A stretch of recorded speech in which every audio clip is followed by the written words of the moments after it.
दोस्तों मेरे पास में आए दिन बहुत से लोगों के सवाल आ रहे हैं, ये कहना हो रहा है, ये पूछना हो रहा है, ये उनकी शिकायत है कि सर कोर्ट हमें कंटेस्टेड डाइवोर्स यानी कि एक तरफा तलाक नहीं दे रही है। कई साल हमारे केस को चलते हुए हो गए हैं पर यहाँ पे कोर्ट तलाक देने का नाम नहीं ले रही है। हमने कई सारे ग्राउंड इस केस के अंदर फाइल किए हैं फिर भी हमें तलाक नहीं मिल पा रहा है। तो क्या कोर्ट ने डाइवोर्स के केस को बैन कर दिया है? क्या हमें कोर्ट कभी तलाक नहीं देगी? तो ये बिल्कुल बात आपकी सही है कि अब आपको तलाक एक तरफा तलाक बिल्कुल भी नहीं मिलेगा। यहाँ पे अपने म्यूचुअल डाइवोर्स की बात नहीं कर रहे हैं क्योंकि म्यूचुअल के अंदर यानी कि आपसी सहमति तलाक के अंदर तो पति पत्नी की दोनों की सहमति होती है, तब तो इसमें कोर्ट का कोई भी रोल नहीं होता है। अगर दोनों जाके वहां पे जॉइंट स्टेटमेंट देते हैं, इन्हीं के बेस पे दोनों को म्यूचुअल डाइवोर्स दे दिया जाता है। पर एक तरफा तलाक वन साइडेड डाइवोर्स होता है, इसमें एक लाइफ पार्टनर को डाइवोर्स लेना होता है, दूसरे को नहीं देना होता है। तो ऐसे में एक लाइफ पार्टनर को डाइवोर्स मिल ही नहीं पाता है। इतना आसान नहीं होता है, ये इतनी आसान खीर नहीं होती है कि आप ऐसे लेके खा लेंगे। इसमें बहुत मुश्किल काम होता है। अगर एडवोकेट अच्छे मिलते हैं, ग्राउंड स्पेशल है, उनके भी अगर स्पेशल एविडेंस है, कोर्ट को अच्छे से कन्विंस किया जाता है, तब जाके डाइवोर्स मिलता है। इतनी आसानी से डाइवोर्स मिलता ही नहीं है। तो इसी को लेकर मैं पूरी जानकारी इस वीडियो के अंदर बताने वाला हूं। माननीय सुप्रीम कोर्ट का इसके ऊपर बहुत ही महत्वपूर्ण लेटेस्ट जजमेंट आया है अभी 2024 के अंदर। तो यहाँ पे तलाक के केस को क्या बैन किया गया है, क्या तलाक मिलेगा या फिर नहीं मिलेगा, ये पूरी जानकारी इस वीडियो के अंदर आपको मिलेगी। वीडियो बहुत ही महत्वपूर्ण है, आपके फायदे का है, इसलिए आपको करना क्या है, वीडियो को बिल्कुल अंत तक देखना है, तभी पूरी जानकारी समझ में आएगी। क्योंकि आपको अच्छे से पता है कभी भी आधे अधूरी से जानकारी समझ में नहीं आती है, इसलिए पूरी जानकारी के लिए वीडियो को बिल्कुल अंत तक देखना होता है। और ये आपका अपना चैनल है, इसको अगर आप तक सब्सक्राइब नहीं करे हैं तो पहले इसको सब्सक्राइब ही कर दीजिए, तो साथ में बेल आइकन को भी दबा दीजिए। तो चलिए शुरू करते हैं। तो वेलकम दोस्तों, मैं हूं आपको अपना एडवोकेट जितेंद्र।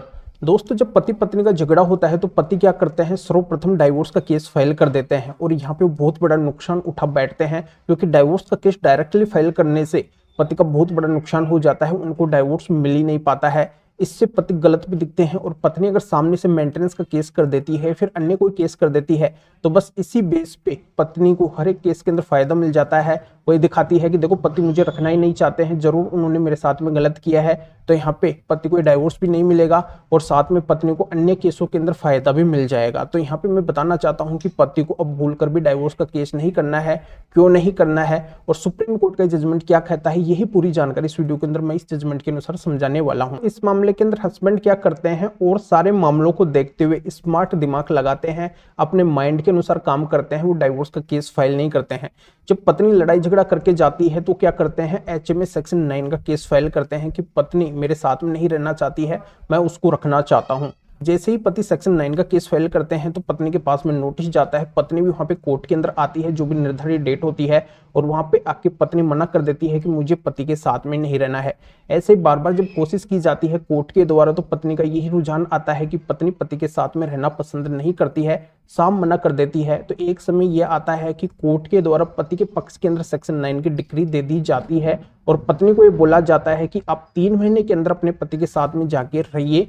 पर पत्नी उस ऑर्डर के बावजूद भी पति के साथ में रहने को तैयार नहीं होती है। ऑर्डर आने के 1 साल तक भी पत्नी पति के साथ में आकर नहीं रहती है।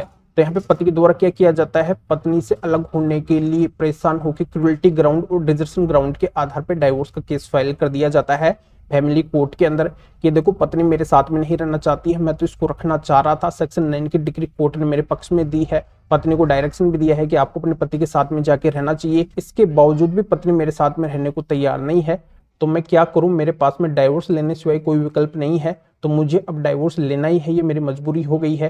तो मुझे डाइवोर्स दीजिए इस ग्राउंड के आधार पे कि पत्नी केवल मेरा समय बर्बाद कर रही है, उसने मेरे साथ में क्रूरल्टी की है और मेरे साथ में नहीं रहना चाहती है, काफी लंबा समय हो गया उसको अलग रहते हुए। तो यहाँ पे मेरा डिजर्शन का ग्राउंड भी बन गया है, तो इन दोनों आधार से मुझे डाइवोर्स मिलना चाहिए। तो बिल्कुल फैमिली कोर्ट के द्वारा पति की सारी बातों को ध्यान में रख के पति के पूरे ग्राउंड को एनालाइज करके और पति को डाइवोर्स दे दिया जाता है।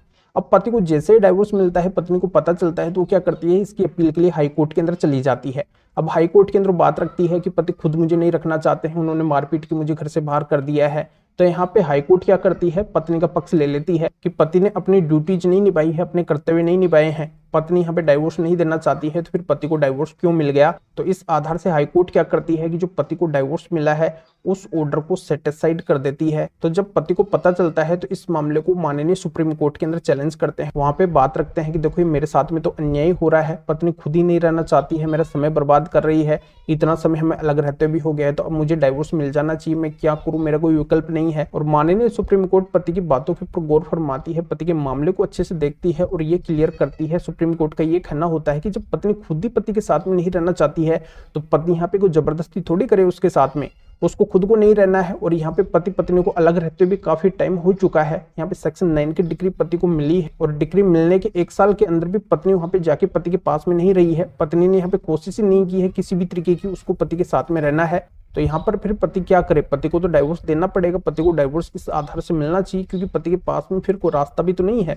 तो इस आधार से सुप्रीम कोर्ट क्या करती है, पति को डाइवोर्स दे देती है कि पति को यहाँ पे बिल्कुल इस आधार से डाइवोर्स मिलना चाहिए। तो दोस्तों जानकारी आपके अच्छे से समझ में आ गई होगी। अगर पति के पास में डाइवोर्स लेने का स्पेशल ग्राउंड नहीं है, ग्राउंड वीक है, एविडेंस भी नहीं है, एडवोकेट भी अच्छे नहीं है और वो अगर डायरेक्टली डाइवोर्स का केस फाइल कर देते, एक तरफा तलाक का केस फाइल कर देते तो पति को यहाँ पे डाइवोर्स मिलता ही नहीं। तो ऐसे पति को पहले डाइवोर्स का केस फाइल नहीं करना है, पहले पति को अपने ग्राउंड्स मजबूत करना है। जब पति के डाइवोर्स लेने के मजबूत ग्राउंड बन जाए तभी पति को डाइवोर्स का केस फाइल करना है, तब पति को 100% डाइवोर्स मिल जाएगा। तो ये माननीय सुप्रीम कोर्ट का कहना होता है। तो दोस्तों इस मैटर में या फिर और किसी भी कानूनी मैटर में अधिक जानकारी लेने के लिए अगर आप मेरे से फोन के ऊपर बात करना चाहते हैं, आपकी किसी भी तरीके की कोई भी कानूनी समस्या है तो इस व्हाट्सअप नंबर के ऊपर व्हाट्सअप मैसेज करके अपॉइंटमेंट बुक करवा के डायरेक्टली आप मेरे से कॉल के ऊपर बात कर सकते हैं। अपनी किसी भी तरीके की कोई भी कानूनी समस्या है तो उसका समाधान जान सकते हैं। तो इस महत्वपूर्ण माननीय सुप्रीम कोर्ट के जजमेंट का लिंक इस वीडियो को डिस्क्रिप्शन के अंदर दिया गया है। तो अभी आप इस वीडियो को लाइक कर दीजिए और शेयर भी कर दीजिए जो और लोगों तक भी ये जानकारी पहुंच सके। तो वीडियो देखने के लिए आप सभी का बहुत बहुत धन्यवाद।